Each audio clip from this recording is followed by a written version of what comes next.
Hi everyone. For those who've entered already, welcome to the discussion on the Netflix movie Pangolin, Kulu's Journey. We're just waiting for a couple more people to join us, but sincere thanks for joining us, and you're very welcome here. Hi, everyone. Hello, everybody. Hello. Hi. Thanks for joining us. We've got Sarah, who is our wonderful marketing manager, who is doing all the fiddling with controls on the back end. Thank you, Sarah. No worries. Very excited for this discussion. I'm glad Just I admitting can. people. I'm glad I can hear you there. Makes Yeah, me you can hear me, just can't see me. But I'm Yeah. just admitting everyone as they're joining. Great. And just thanks to everyone for joining us. Absolutely. And we've got Nicci Wright, Gareth Thomas, and Ray Jansen. I'm Alexis Kriel. I'm the co-chair of the African Pangolin Working Group, and I'll be taking you through and asking questions of our presenters here. There've been a lot of talk, obviously, further to the Netflix movie. People have loved the movie. We've had phenomenal feedback, and we've connected with people all over the world, and are very aware, really, of how the Netflix movie has reached people in the far corners of the globe. And with 400 million potential active users on Netflix, the awareness is huge. And just lovely when people do reach out and say how much the movie moved them, and also how much they love pangolins, that we start to get a sense of how many people there are out there loving pangolins and being interested and very concerned and wanting to know more. So we thought we'd open this chat and just have an intimate conversation with all of the people that played a part in the movie. Of course, when I asked Gareth about him being the main part in the movie, he always says to me very adamantly, Kulu's the main part, I'm not the main part. So, you know, the only main part isn't here today, and that's Kulu, who's living a well-deserved free life at Lapalala in the magnificent Waterberg bushveld. And we'll talk to those questions as well a little bit later. So, Sarah, do you think I can start? Alex, I think so. We've got a pretty good audience at the moment. We've got 37 people that have joined us so far. And yeah, I'm monitoring as people are entering the waiting room. But I think let's get started. Yeah, and I'll just keep continuing adding people as they join. So we've got an hour together, and we'd like to leave at least 15 minutes free for questions at the end. So there are a lot of questions that I've put to the presenters here today, and I'm going to go through those questions, and we'll try and cover as much as we can. Please, to all of our guests here, please put your questions in the chat. We can't promise that we'll answer all of them, but we'll pick on a few that seem pertinent and important. I'd like to start with Ray Jansen, Professor Ray Jansen. Ray, you and Nicci, as founding members of the African Pangolin Working Group, became aware of the trade in pangolins around 2009. And you registered the African Pangolin Working Group as a nonprofit in 2011. And at that point, there were probably 4 active pangolin-focused organizations around the world. So that was very, very, very much at the beginning, and you've remained very actively involved I take my hat off to you for the way that you organized the African Pangolin Working Group right at the beginning, understanding all aspects of the trade and setting up projects and programs that could counter the trade on just about every level that it was needed to. So, that was very important. And you also then have knowledge across the board. So I'd like to speak to you first, also as a founding member of the IUCN Pangolin Specialist Group, an expert in pangolin science and pangolin conservation, who's been very, very actively involved, often to your own debt. You've sacrificed so much, let me put it that way. So Ray, handing over to you, how long have you been involved in pangolin conservation? I've just covered you and what drew you to these creatures? Yeah, almost 16 years now. Thanks, Alexis, for that introduction. It's very kind of you.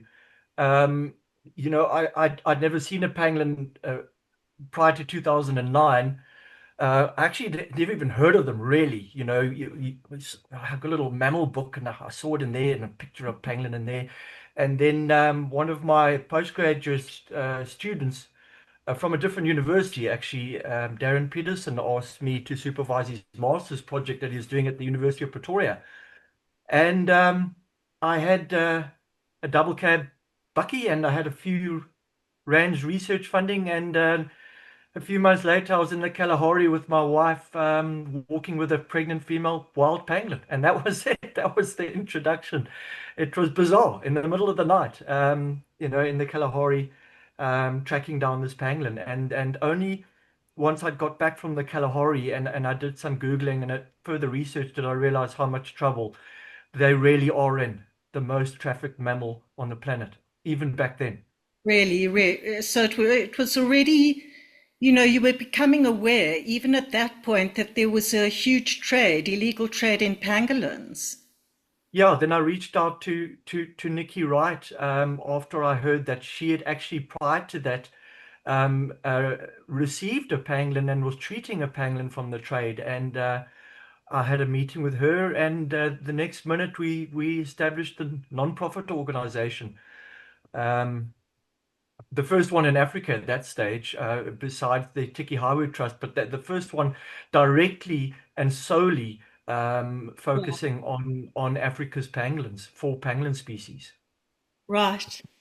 Ray, because this discussion is essentially about the Netflix movie, I wanted to ask you, what is the power of this movie to change perceptions and potentially change the trajectory for pangolins facing extinction, with some of the Asian species listed as critically endangered? What is the power of this Netflix movie? There are 2 main dominant role players that have brought pangolins to the spotlight. And funny enough, the first one was COVID, when they blamed it on the Sunda pangolin. And the next one is this.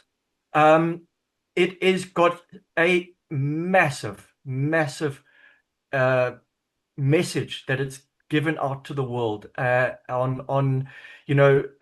it's brought pangolins into the lounges of millions and millions of people worldwide, and it not only brings the plight of the pangolin to the people, but it brings this wonderful good news story. Gareth's original idea was, let's bring the plight of the pangolins to the world, and then him and Pippa discussed it at length, and they thought, let's rather bring a good news story. And what a good decision. I couldn't grasp it at first, but I certainly can grasp it when I saw the initial preview of Kulu's journey. It was just unbelievable, and this beautiful, wonderful good news story. And the world is so fatigued with war and blood and poaching and rhinos being slaughtered. This is such a good news story, and I think it's been an absolutely amazing story, and it's just taken the world by storm, and it's lovely to see that wave being ridden across the world, bringing this pangolins, the plight of pangolins, and and how fragile they actually are and how intelligent they actually are to the world. It's been wonderful. And I think, as the saying goes, you can't love what you don't know, and you Sure. can't care about what you don't love. And the fact that this movie was such an intimate eye into a pangolin's behavior and activities was probably the most intimate eye that you'll get into pangolins. Even if you had to see them at the wild, it would be at a distance. And I think that's the power of the movie projected onto your screen. Yeah, absolutely. And not just that, but they, these creatures have got little souls that you fall in love with. It's difficult for someone who hasn't been around a pangolin to describe what they really are like. They are completely unique. They're unicorn type status. They crawl under your skin. Once you love them, you'll always love them, and you'll always care for them. And I think this film portrays that really beautifully. And even though you haven't been with the animal in person, you through Gareth, you get a real touch of the naughtiness around them, the mystique around them, the intelligence around them, but also how fragile and how sensitive they are. And that's just the story of one, just one. We've retrieved over 300 pangolins nationally in this country in the last decade. And each one's got their story, some not such nice endings, but they really have got unique natures and unique characters. Quite special. Do you think it has the ability to change the trajectory, Ray? I mean, I suppose that there are people in important places who, will become invested emotionally in pangolins, and that each individual has the potential to change the trajectory. Yeah, 100%. It most certainly will. Unfortunately, we won't always know how much it's changed and how much it'll change policy. It'll be nice, if governments can say, we really put the pangolin now on a pedestal where it wasn't. In particular in Asia, the Chinese people love their giant pandas. They absolutely adore them. And if this can create some sort of similar awareness, it'll be a huge game changer.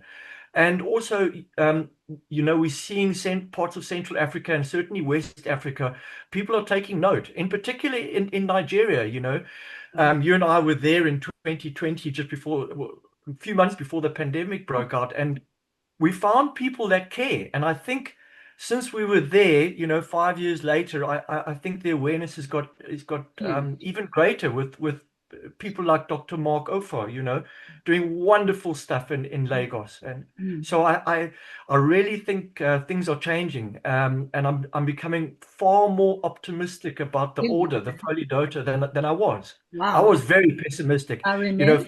5 years ago, I thought it's over. I don't feel like that anymore. Wow, that's huge. That's massive, Ray. That is massive. Yeah. Ray, you've been prolific in your research and publication of pangolin science, but we know that you also infiltrated the trade for many years and that you were personally involved as an agent in sting operations. And can you tell us a little bit about that, what it was like for you? Obviously, we're not sharing any trade secrets, but what was that really like, being in sting operations, and why did you decide to stop? It's difficult to describe. It's you feel very lonely being the agent, but I have got such a good team backing me up, but it's really quite terrifying sometimes. And it's not just the operation itself. At any one particular time, I'd be busy with one operation, but I'd have 4 more on my burner phone. But the thing is, they send you all these images that you can't get out of your head, and that lives with you forever, and you become very emotionally attached to almost each individual one. Eventually, I stopped becoming involved in their names, and I didn't want to know. I think the trauma and the fatigue finally got to me in about October 2023. I couldn't do it anymore. I was a complete wreck. Wow. So it does take a huge toll on you, and it takes a huge toll on your family, because I remember I had a 50th birthday party waiting for me, but I was in Rustenburg with you guys on doing this sting operation. I got in huge crap for that. But anyway, I consult, I help the police now on their operations. I try and teach them how to lie as good as I lied. But it's not easy, because you got to become the crook. You got to become very hard, and it's like, it's like buying a second-hand car. You either want it or you don't. You don't become their friends. You don't agree to all their prices. You block them if you have to, but you got to really, really become the crook. So it's very, very difficult. It's very difficult to stay out, because now you've got this huge guilt because they're out there. I don't know how many. Yeah, I don't know how Of course, many. and you feel personally responsible, that Yeah. you have to get this pangolin out of the trade. Yeah, you do. You feel very responsible for any one successful operation. I probably lost maybe 3 or 4. So you feel incredibly responsible, and so it was very difficult to stop, and it is still very difficult to stop. Yeah. Ray, you've been involved, obviously, as the chairman of the APWG, across the board in all areas of the work. And, sometimes people feel within the conservation arena that their aspect of the work is the most important. So the veterinary aspect, or the science aspect, or if you've got a degree, then you are more of an expert, for example. And I sometimes feel offended by that, because I'm in the back end doing the mechanics of running the organization, and I know that nothing would happen without that. But do you think that there is any most important aspect of this? And what do you think is the aspect that will save pangolins in the end? Yeah, there couldn't be further from the truth. There's no important aspect. 99% of the pangolins are retrieved out of the trade came from a member of public. Yeah. Just one person decided, I've got to bring this I've got to try and help this creature, and I got word of it, or you got word of it, or one of us got word of it, and next minute we put an operation in place. So if you do one thing and it has a positive outcome, collectively that one thing is what moves the success of pangolin rehabilitation, pangolin conservation, and the conservation of their natural habitat. That's every little bit counts. And if you're in the conservation arena, and Nicci will most certainly know this, there's huge egos. Yeah. There's huge egos in the rhino industry. I'm calling it an industry because that's what it is. There's people out there to make money from the thing, and not for the heart and saving rhinos. And the bird of prey situation is the same, and so is in many aspects of big cat conservation. So you need to park your ego at the door, and every little bit that every single member of public, whether you're overseas, whether you're in the States or in Europe or the UK, and you contribute and you spread the word, the collective message going forward is the success of the conservation for pangolins. And most certainly I've seen it for the Temix pangolin, and I'm seeing it more and more for other species of pangolins. For example, the giant pangolin with projects in northern Kenya are doing fantastic work. So when you've got people like you driving the ship, and you can't always see into the cabin, that ship steering wheel, it's got to have someone behind it, and it's got to have someone in the background writing grant reports and fielding questions and putting out fires where they need to. And every person involved in pangolin conservation, most certainly in this country, his heart is in the right place. Nicci will know we've come across a few funny non-profits, but we blocked them, chop.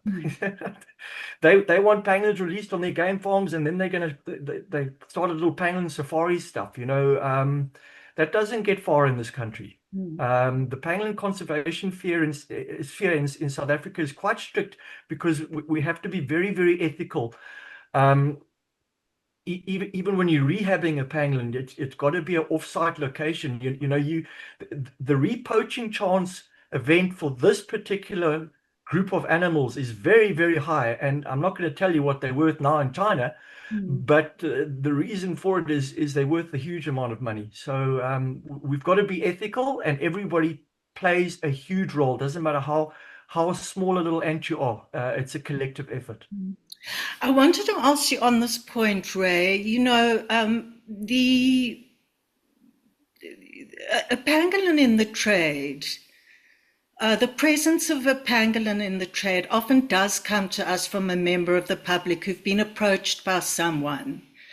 And, sometimes we struggle to guide a member of the public how the process takes place and where they fit in and what they should or shouldn't do.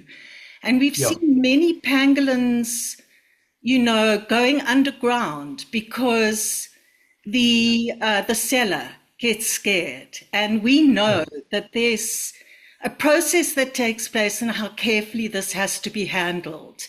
Can you talk to that a little bit? Yeah, that's quite important. The worst thing you can do on social media if someone posts a picture of a pangolin for sale is to scare them down and let them disappear. Rather tell them to just take the post down and we will be in contact with you directly. Not saying we're going to catch you or we're going to lock you up. We just say we'll be in touch with you. The very important thing about infiltrating the pangolin trade is, and I don't want to say it too loud, but they have to approach you. Yeah. So, for example, a member of public says, "This guy's interested. Here's his number. WhatsApp him." That's the best thing. So you first find out from somebody like the African Pangolin Working Group, what do I do in this situation? And then you deliver a contact, a cell phone number, and that is how the best way to retrieve them out of the trade. To scare them and saying you're going to get locked up and I'm going to find you and beat you to half to death or something, that's not going to achieve anything. You just tell the person, here's this number, just contact them, and they normally take down their own images. But we find very few pangolins for sale on social media, less than 3 or 4%. The large majority is people sending images via WhatsApp mostly to their employer or someone who's got a big, nice, fancy car or a fancy house, because the feeling is those people have got money, and that's how we get most of the intel that there is a pangolin in the trade, is from members of public, from either someone they work with or someone working for them. And, sometimes you see members of the public getting very, very frantic and wanting to give them the money and, over communicating with them. And that also sends them underground. Yeah, we have had a few situations where the member of public has paid for the pangolin and they brought the live pangolin to us. The problem with that is you're fueling the trade. So that person is just going to put the word out again into the rural vendor or into southern Zimbabwe or Botswana, wherever they get it from. They're just going to do a repoaching event, and because they made a profit. There were some government organizations also paying informers for information. So what you're doing there is you're paying the informer who creates a market, because that informer now informs on a person that's got a pangolin, and the more people he can inform on, the more money they make. So exchanging money is never a good thing. It just fuels the trade. Yeah, it's got to be so carefully handled. And, the best thing that members of the public can do, because they are so very involved and so central to this, is just to follow our instructions very, very carefully, because we've been doing this for so long and we know what works. Ray, thank you so much. I'm going to move on to Nicci. because we've got limited time. So much appreciate your input here, Ray. Really just such an You're honor welcome. for us. Nicci Wright, who's the co-chair of the African Pangolin Working Group and one of the founders of the African Pangolin Working Group in 2011, first came across a pangolin in 2007. Nicci, talk to us about your first experience with the first pangolin that you came across, and how has the rehabilitation of pangolins changed over the years? Because we knew so little about them, and you've been involved in pangolin rehabilitation right from the start. And of course, also a rehabilitation specialist who's treated over 400 different species of wildlife. So we're very honored to have you here, Nicci. Thank you very much. Gosh, it's kind of humbling. So yeah, the pangolin that was my awakening pangolin. And like Ray, I'd only ever seen them in my field book and thought, wow, that's a funny looking thing, like it happens, it occurs out there somewhere. I've never come across it. And then the next thing, there it was being brought in, and it had been sold just outside of Johannesburg. And luckily the people had alerted the police and they'd brought it through. And that was the very first pangolin I was aware of that had been sold on the trade. And you open up and you look at this creature, and you got this little eye looking back at you, and you're trying to hold it, and it's hard and it's heavy, but yet it's so vulnerable with that little eye looking at you. And you don't even know how to hold it. It's just completely foreign initially, until you get used to them. And I just had to learn really, really fast, and got hold of Lisa Highwood up in Zim and spoke to her, and spoke to Darren, who were the only two people that I knew who had anything to do with pangolins.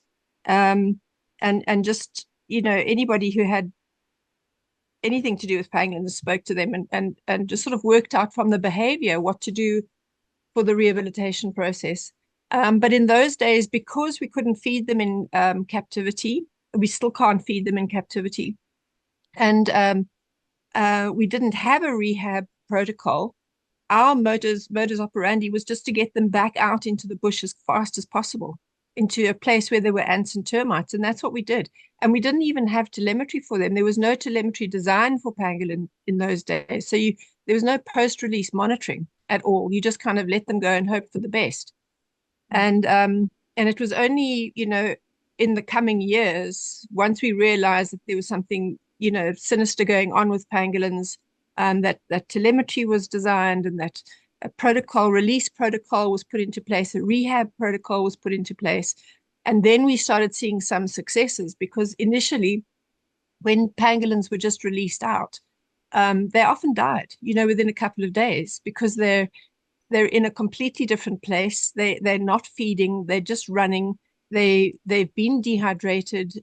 They'd received very little veterinary treatment initially, until all of those veterinary treatment protocols started to be put in place as well. And so the three things came together: the rehab, the veterinary treatment, and the release protocols. And that's when we started to see the levels of success rate going up, and being successful with pangolins, to the point where there are pangolins now in the wild that have been monitored for upward of 7 years, and been reproducing and all of that kind of thing. So we know that is successful, and we can only just keep improving on those. And we've got to keep tweaking it for each pangolin, because, as Ray was saying, each pangolin's its own personality, and each pangolin teaches us something new every single time. So you have to keep flexible with those protocols and adapt yourself to the pangolin. Just like Gareth had to be very flexible with somebody like Kulu, because he was tricky. I mean, I think that the powerful thing about the work that we've done in South Africa is that we've tested out all of these protocols, and that we've been able to, say, raise the money for example, for telemetry, which is very expensive. I mean, you're going to be paying 25 to 30,000 Rand per pangolin, and the telemetry battery only lasts 3 months, so it has to be replaced. You know, I think the fact that we've tested out all of these protocols and that we can share them now as written documents with pangolin rangers across Africa, you know, puts us in a position to share the value and the expertise and to support capacity in pangolin rangers in places where, you know, they don't have the money to do this. Yeah, exactly. I think that is there's a foundation there that can be you know, grown, and of course it's been researched more and more. So you'll have papers coming out on it. Ray's students will be producing their PhDs soon, and I mean that's also going to be groundbreaking stuff. So and those are the foundations, you know, for working with the species which we haven't had up until now. So it's a very exciting time. And like Ray was saying, I also feel cautiously optimistic because we don't feel so alone. I think Ray as well. You know, there's so many other people. I mean, when the IUCN first started, there was just a handful of people on the pangolin specialist group, and now there's nearly 200. You know, and a lot of those people are in the field, and they're also completely besotted with pangolins and really working hard on all the different levels and spheres of pangolin conservation, and it just feels like there's so much more support for the order across the world. Absolutely. And of course, you know, when we work in support of pangolin rangers across Africa, it has to be a collaboration, because Temminck's pangolins as a species, as one of the species, is so entirely different from the other species in the other parts of Africa and also across Asia. So every pangolin species in this order has to be approached in a completely unique way. And they're all threatened. So, you know, it's so necessary that they're dealt with, you know, in all aspects, right across the ranges for all the species. It's a lot of work. Nicci, tell me something. Pangolin rehabilitation for this creature that's so unique is very different from other kinds of rehabilitation. And of course, the rehabilitation of any animal is very specific to that species. There have been questions, and obviously people who know something about rehabilitation will be concerned that if you handle an animal too much, that there's a risk of that animal being imprinted and that you wouldn't be able to rewild them. And there were some questions about the fact that Kulu was handled too much in the movie. And I think it's really important to address this question and speak about why Kulu was handled and what it was for. And how do pangolins rewild, and do they rewild successfully? And could Kulu have become imprinted? I think that if you do bad rehabilitation of wildlife, you can keep anything imprinted. The whole point of doing a best practice rehabilitation is to keep the animal wilding up through all its different stages and phases of the process. And depending on what the species is, it will be different. So if you're rehabbing or hand rearing a bird, the age that they will imprint on you as their carer or their foster parent is a specific age. And if you're not aware of that because you don't know what the natural ecology of that species is, then you're going to probably have an imprinted owl or whatever it is, and it'll never be releasable, or if you do, it's not going to be successful. So when you have an animal like Kulu, first of all, he wasn't hand-reared from birth, so that changes things slightly. He was already like just over 3 kilos when he came in off the trade. So he had his initial young phase with his own mother. So he knew he was a pangolin. He was a young mammal, so he needed care and he needed nurturing and he needed comfort And all young mammals need that, whether you're an otter or an antelope or a honey badger or a pangolin. It's just a baby mammal. It's like a puppy or a kitten. They go through that phase where they need that comfort and that nurturing. But because it's a wild animal, as they start moving through their phases and getting slightly more independent, you allow that independence because you want them to be a wild animal. Now, with a pangolin, because we've determined that a specific age of 6.5 or weight of 6.5 kgs is the weight that they are strong enough physically, and also that they know really that they're capable of being a young pangolin out in the wild. If you get them in before that sort of weight, you need to be walking them out every day and letting them just gain weight every single day and weighing them every single day and monitoring them. So it's like a guided process. And that's exactly what Gareth was doing with Kulu for up to a year, until he was at the optimum weight that he could finally go into his last release process. So it was that process was a bit hands-on, but it needed to be. He needed to be carried and picked up and guided. He needed to be weighed every day. We're a human being trying to be a pangolin parent in the best possible way that we possibly can. And the aim is always to have a wild and free pangolin at the end of that. And this is the way that we're able to do it. And I mean, the intention is always to have a wild and free pangolin. It's not to keep the pangolin as a pet. It's not to keep the pangolin imprinted. It's not to keep that pangolin habituated to people at all. That's the last thing we want. But he had to go through this process, and that involved a degree of handling. And, the process has been so tested over time. We know exactly what we're doing. And if you think about it, and I know that the rehabilitation process is so dependent on the fact that, we gauge the pangolin's process by virtue of the amount of weight they're gaining or the ants that they're eating. So you've got to pick the pangolin out of a box before they go out for foraging, put them on a scale, weigh them, and then when they come back, you put them back on the scale and weigh them again, and you see how many ants they've eaten, and then you have to pick them up and put them in the box. I mean, that's not something a pangolin can do on its own. It's absolutely, dependent on our intervention. Yeah, it's not going to hop in and out the box on its own. Yeah. It has to be managed. Yeah. Nicci, I want to go on to Gareth, but just leading into that, I want to ask you, why did you feel that Gareth was the right person to oversee Kulu's rehabilitation and release? I'd known Gareth for a number of years. I'd seen how he was with the pangolins, how deeply invested he was on all levels, but just felt that he had the right kind of emotional connection to them, with a practical angle to it.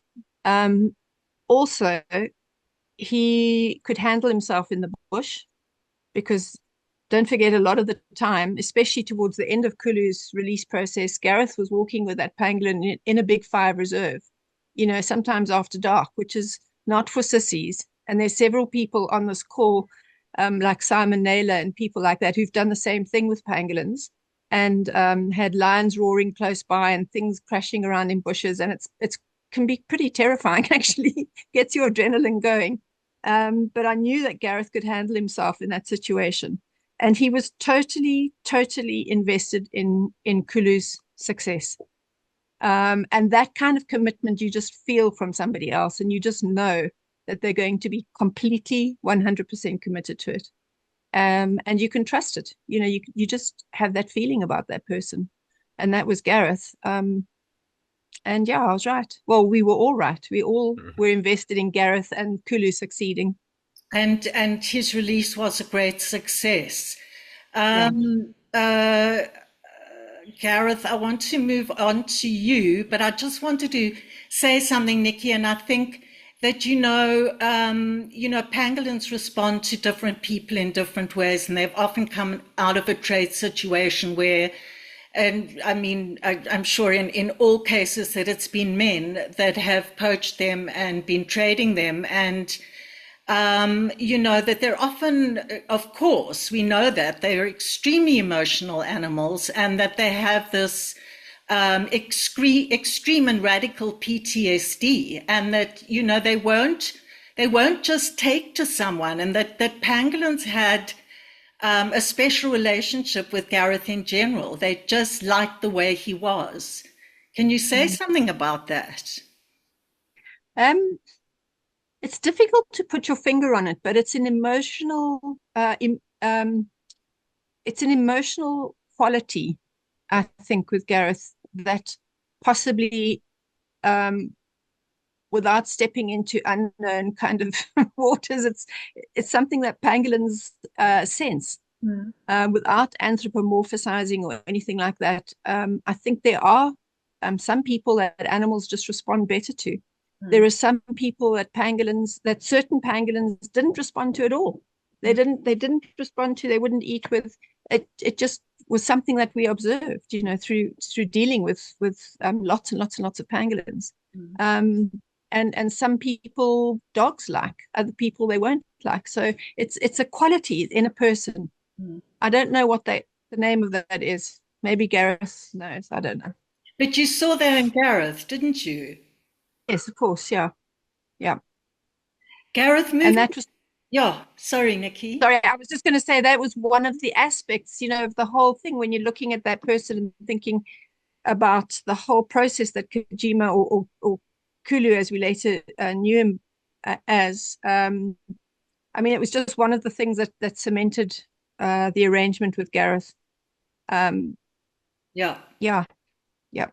Gareth, moving on to you,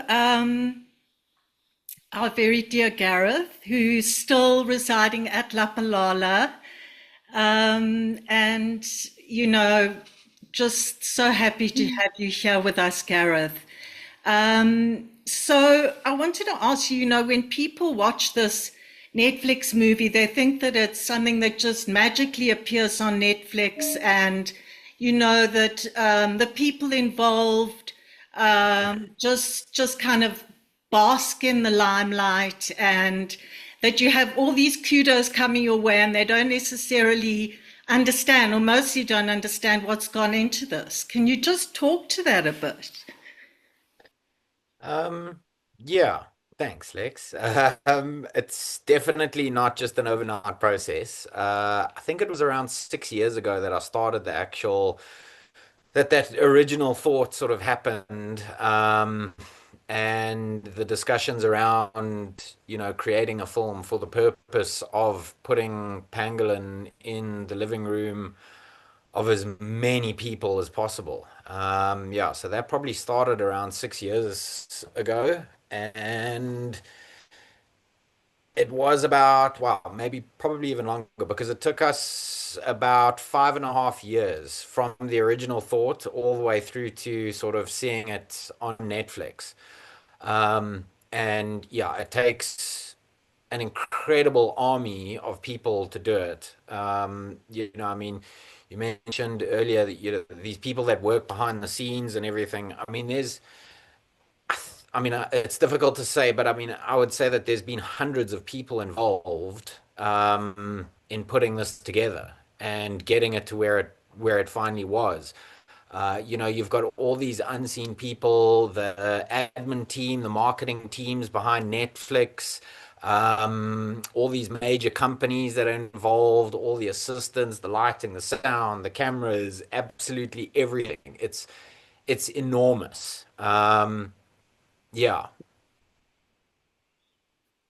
So, I mean, Gareth, there were also some questions about, the fact that Kulu was too imposed on by the film crew, and that it would have impacted him from an animal welfare point of view. Can you speak to that as well? Because what I'm trying to do here is just ask the important questions that have been asked by people that I know that there are answers for.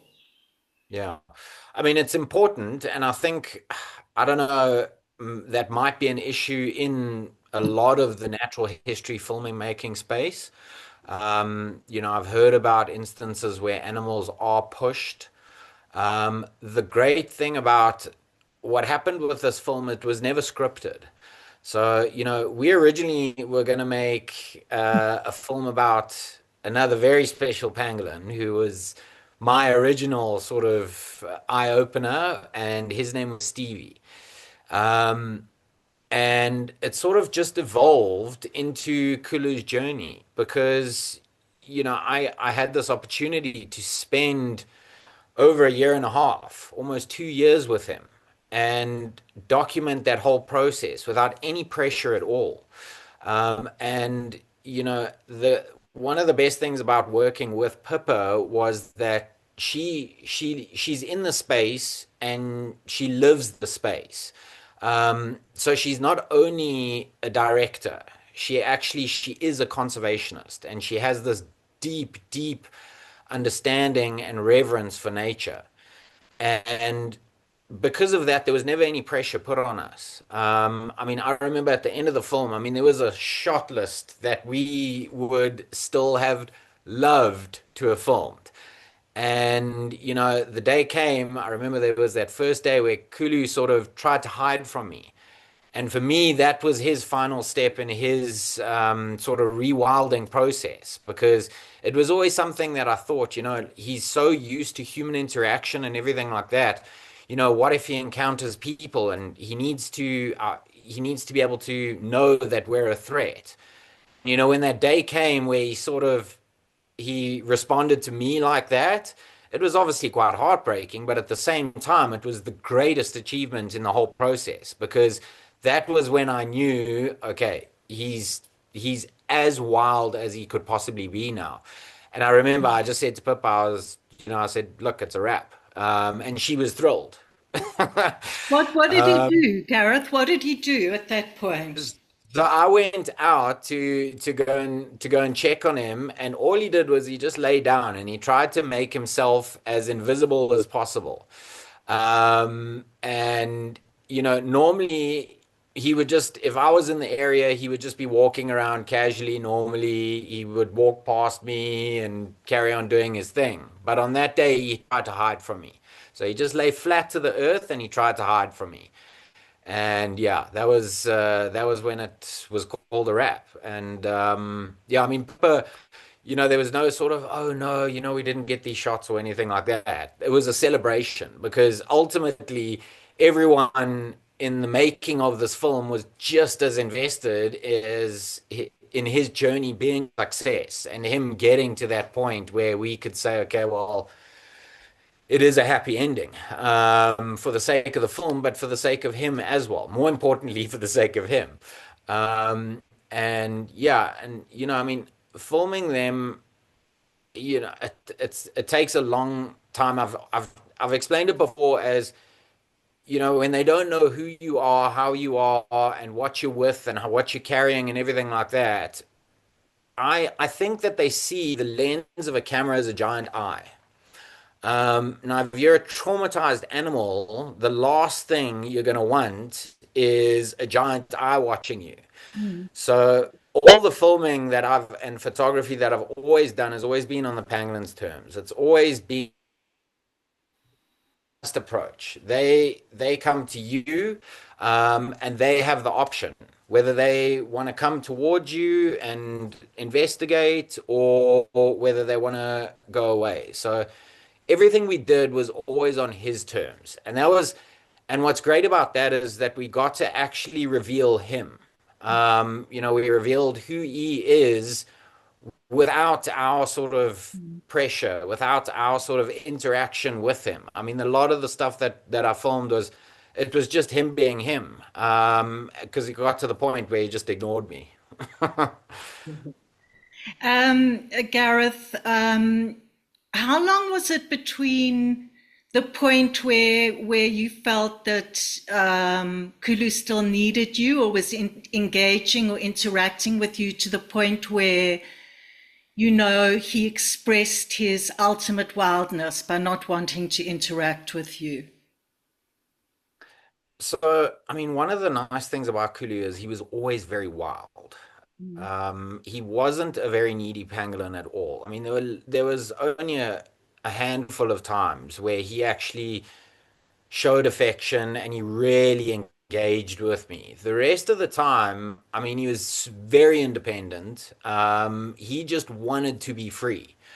And and that was also difficult in a way because, we could only start his release process at that 6.5 kgs. So it was more difficult. We've had other pangolins that they love being around you. They want to be crawling, and that was Stevie. Stevie the pangolin wanted to be with you. Whereas Kulu was different. He was okay to be in partnership with me, but for the most part, he really did just want to be free. He didn't want to be handled. He hated the box. He really did. He hated going back in that box. As soon as he waked up, he wanted to be out of the box. So yeah, I don't know if that answers your question. But from day one, Kulu wanted to be a free pangolin. Yeah, I did. Gareth, I know that Nicci and Ray are answering questions in the chat box, which I'm so grateful for, and I do want to see all the questions afterwards. I'm dying to see what the interaction is there as well, and we are also running out of time. There's some questions that have been specifically directed to you, Gareth, which I'll ask Sarah to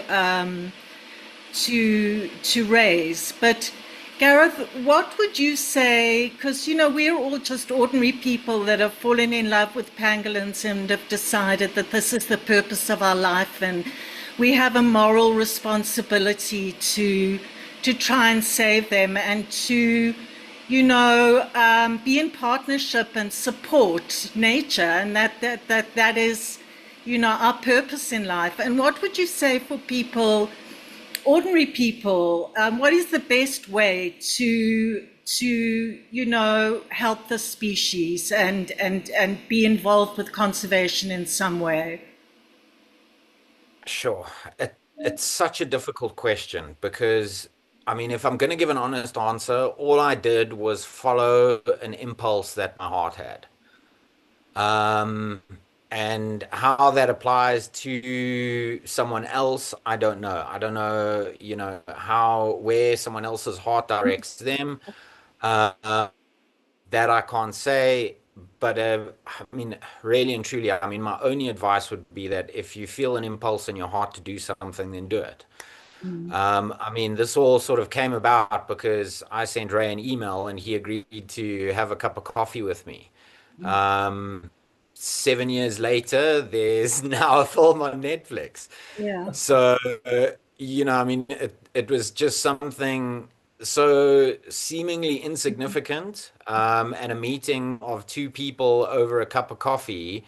And, if I think about where that has taken us, yeah, it's huge. So, and that was really just following an impulse that my heart had. So, yeah, I think we all have them, and it's very easy to sort of, maybe come up with excuses why you shouldn't do things or why, you shouldn't go out of your way or go out of your comfort zone or really get out there, put yourself out there. I think yeah, I just sort of followed that impulse and looked for reasons why I should, rather than shouldn't.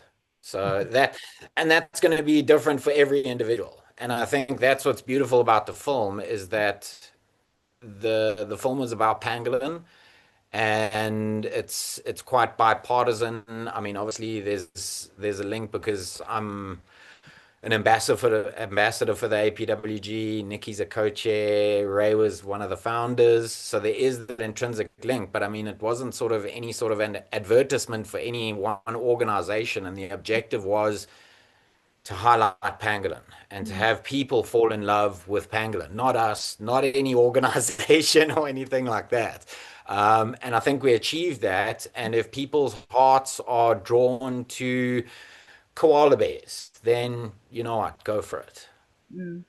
There's so many other questions I would like to ask you, Gareth and Ray and Nicci. I mean, you know, maybe we'll have another session where we can even delve deeper, and really there's just so much to hear and so much to learn.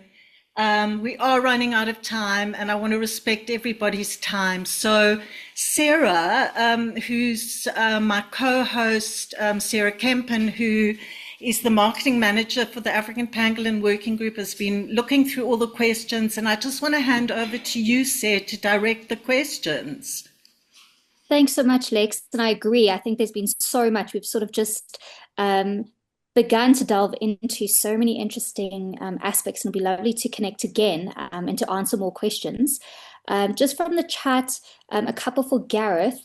Heather from the US and her twin boys have joined us, and they would like to know if Gareth has any lasting injuries from his encounter with the electric fence. No, I have no lasting injuries. I might have lasting psychological trauma, but no physical injuries. And then Raphael from Canada, who's a big supporter of us, he wants to know, Gareth, how you're coping after you stopped tracking Kulu, and are you able in any way to keep up with his journey? So no, I'm not, and I'm coping just fine. I mean, the intention from day one was to have him out there without us involved in his existence whatsoever. So it was obviously bittersweet, but you know, there's no, and I've been asked this before, there's absolutely no sadness on my part. There's no longing for him. There's no sort of sense of loss in any of this. There's only absolute achievement. So what we set out to do and what's best for him is what's happened. So yeah. And then just perhaps a last one, Ariel, I hope I'm saying your name correctly, from New York City, also wants to know, Gareth, can you just show everyone on the chat your tattoo? Can you tell us a bit more about it? Is it a specific special pangolin, and how long ago did you get it? Well, you can also look at it on the movie. It is a pangolin. It's a pangolin named Callan. And yeah, Callan was, you know, there seems to be these sort of very seminal animals, and especially pangolins, that you just feel this sort of immediate closeness to for whatever reason. As Nicci was saying earlier, some you just connect with, and Callan was, yeah, one of the very first pangolins that I actually sort of had a relationship with, where it felt like I was actually able to communicate with him, and just sort of understand him, even though he was incapable of talking. And that was just, yeah, that was special for me, and that's Callan. Thanks so much, Gareth. That's all from me and from the chat. And thanks to everyone who has been engaging with us in the chat. Yeah, very, very special to have you all here. I feel like I want more of these conversations and more engaging with everybody who's here. I mean, it's just, that is the really, really satisfying part of this. And so I hope that there'll be more of that kind of engagement in the future. And just want to thank everyone for joining us and for being, invested in pangolin conservation in your own lives, for loving pangolins, and please continue. Any last words, Nicci, Gareth, and Ray?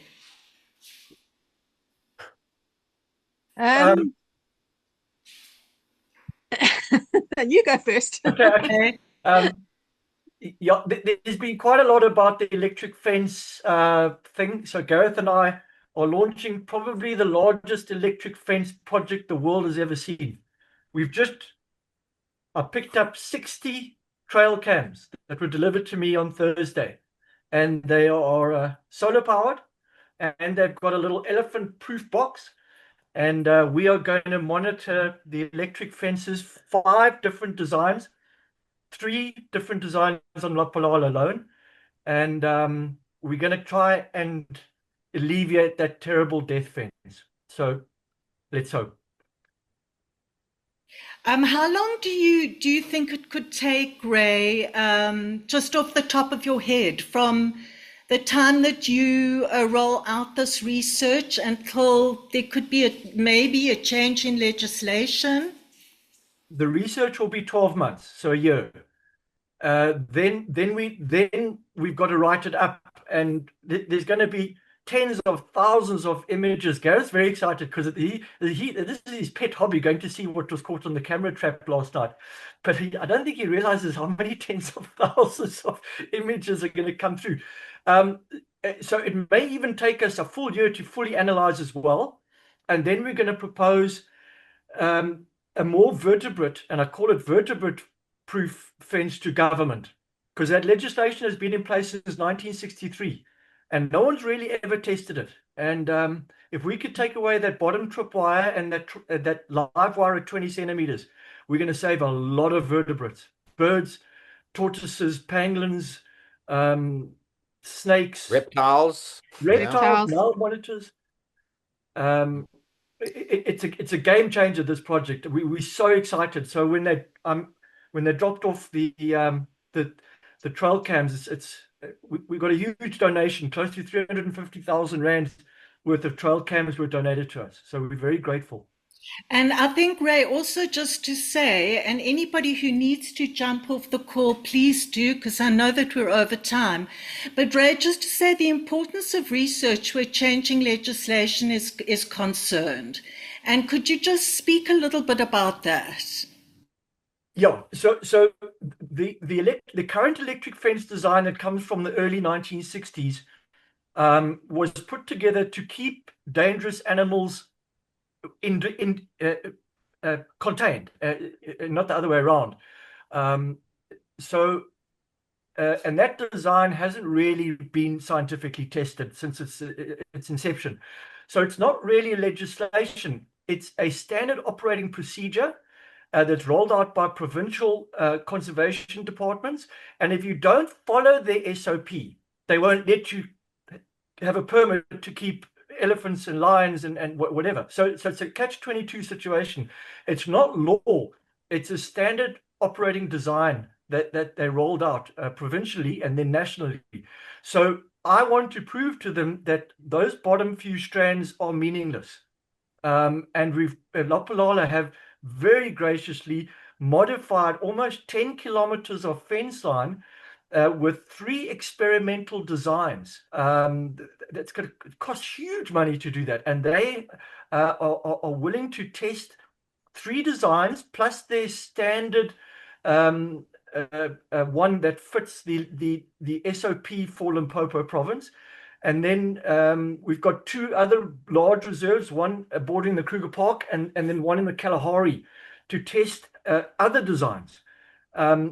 So the winning thing would be if we could take away the tripwire and take away the bottom strand at 20 centimeters and lift it to 35 or 40, I'll be happy. That's going to save massive amounts of vertebrates. Well, we're not going to stop until that happens anyway. I mean, we're just going to keep on pushing, you know. If it wasn't for this Netflix documentary, this project would not have been launched, because we just connected with all the right people. So the spin-offs are not just pangolin here. We're talking about hundreds of thousands of vertebrates that are electrocuted every single year across thousands of kilometers of electric fencing. You know, even from chameleons. I mean, when Nicci and I were up there with Gareth not too long ago, we found a dead kokui franklin. Normally birds are just scavenged upon, you know, and you never find the carcasses. Now with this technology, we're going to have 24/7 footage, 365 days a year across 4 seasons, with 60 different trail cams. It's a massive data set. My beard's going grey now. You're going to wait till my head's going to go grey, but very exciting. Okay, thank you, Ray. Great. I'm so glad that you brought up that fence issue, because I did want to bring it up, but just conscious of how much we can talk about. Nicci, any last words? There's so many last words, but I think my very, very last words are I'm so excited about this fence project. I think it's going to be a huge game changer. It's very distressing to see how much wildlife is caught on these fences, even from, as you say, tiny little birds and skinks all the way up. So it's very, very exciting, Ray. I'm thrilled about it. And I mean, just to everybody that's been on this journey, I mean, it's been a long journey. The movie, the Netflix movie, huge amount of people behind it, the whole team, as Gareth was saying. I mean, everybody at the APWG who's been so supportive of it, and everybody who has who's really got it. Not everything has to be doom and gloom and blood and guts. As Ray was saying, we're all PTSD'd to the eyeballs with all that stuff. And I think having an uplifting film about with just such incredible insight into this remarkable animal has lifted people's spirits. And when you lift people's spirits, as you were saying earlier, Lex, you touch them, and when they're touched, they'll look after that species. So I think it's been phenomenally powerful. And to all our friends out there, everybody at Lapalala, everybody in Zululand, Simon, Naila, everybody who supported our journey with pangolins, I'm just so grateful. It's really been a good journey for us and for Kulu. Thank you. Any last words, Gareth? Sure. I mean, I just echo what Nicci says. I mean, just so grateful for, this opportunity. To everyone that's engaged, and especially to you guys, to each and every one of you, to Sarah in the background, for having the faith. I don't know what installed it in you, but having the faith in me. Thanks, Nicci. Having the faith in me to sort of allow me to do this, and to Pangolin for allowing me to do this as well. It's been just remarkable and life-changing and an incredible privilege, and I'm so glad that it's resonated with people, and I think it's allowed me to share the effect that pangolin had on me, which is that they do have a way of touching your heart, and I know that everyone here would echo that, and I think that's what Kulu's journey has done. So yeah, thanks for and allowing me. I think Gareth, we didn't know what was in store. I mean, where the Netflix movie was concerned, but you can see that when the right energy is there and the right behavior is there, and when the right support systems are there, then anything's possible. Anything's possible. The fact that this Netflix movie has been made is proof of that. Anything's possible. And that's where we want to be.